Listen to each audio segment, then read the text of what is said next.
গাইবান্ধায় হত্যা মামলার বিচার চেয়ে বিপাকে বাদী পরিবার। একের পর এক গায়েবী মামলায় নাজেহাল হচ্ছে আলোচিত শামীম হত্যা মামলার বাদী ও সাক্ষীরা। এছাড়াও মামলা তুলে নিতে ভয়ভীতির কারণে বাড়ি ছাড়া এখন বাদী পরিবার। সম্প্রতি এই মামলায় ৫ নম্বর আসামি জেল থেকে বের হচ্ছে, তাকে আবার ফুল দিয়ে বরণ করা হচ্ছে। এমন একটি ছবি রীতিমতো ভাইরাল হয়েছে।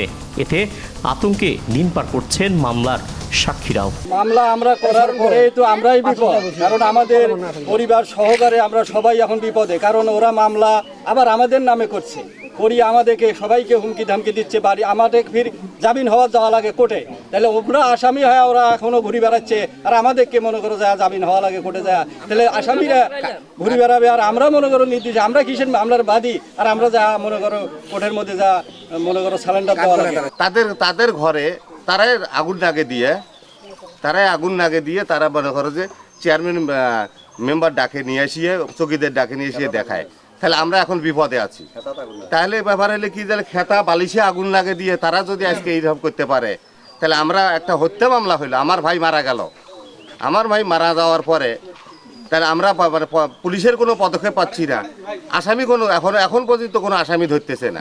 তারা আমাদের এই যাবৎকালে 3-4টা মামলাও করেছে, কোর্টে মামলা করেছে, থানায় মামলা করেছে, পুলিশ আমরা আবার সেই মামলা জামিন হয়েছে।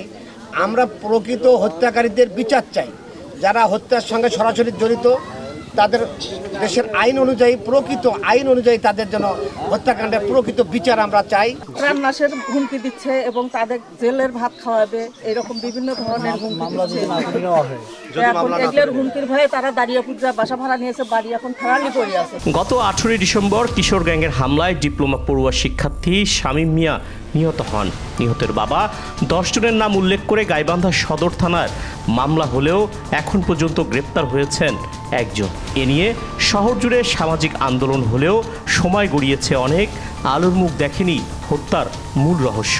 উল্টো এখন বাড়িতে তালা দিয়ে ভয়ে পালিয়ে বেড়াচ্ছে বাদী পরিবার। আসামিরা ক্ষমতাধর হওয়ায় গ্রেপ্তার হচ্ছে না কেউ, বলছেন স্থানীয়রা। শামীমের বাবা, শামীমের মা, শামীমের যে অন্যান্য ভাইয়েরা আছে, তারা সবাই শামীমের বাড়ি ছেড়ে এই বাড়ির তালাবদ্ধ করে তারা এখন দাঁড়িয়ে ঘুরে বাসা ভাড়া নিয়ে আসে।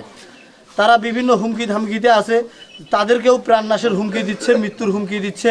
এই মামলা যদি প্রত্যাহার করে না নেয়, শামীমের বাবা মাকেও তারা মৃত্যুর হুমকি দিচ্ছে। অলরেডি শামীমের ছোট ভাই সিয়ামকে ওরা 2টা মামলায় জড়াইছে। আমার ভাতিজা উনি মিথ্যা মামলায় অনেকগুলো জড়াচ্ছে, আমাদের মনে করো ভাগী গোষ্ঠীর সবগুলোকে জড়াচ্ছে এবং আমাদের হুমকি ধামকি দিচ্ছে বাড়িঘর ভাঙচুরের।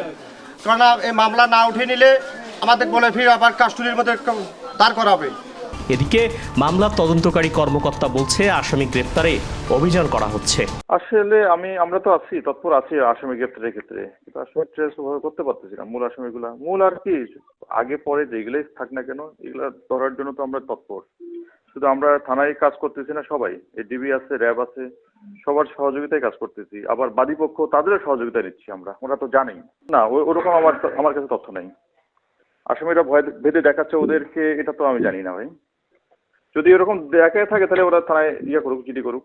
আসামিদের গ্রেপ্তারের মধ্য দিয়ে বেরিয়ে আসবে ঘটনার মূল ঘটনা, এমনটি প্রত্যাশা সবার। কায়সার প্লাবন, SA টিভি ডিজিটাল, গাইবান্ধা।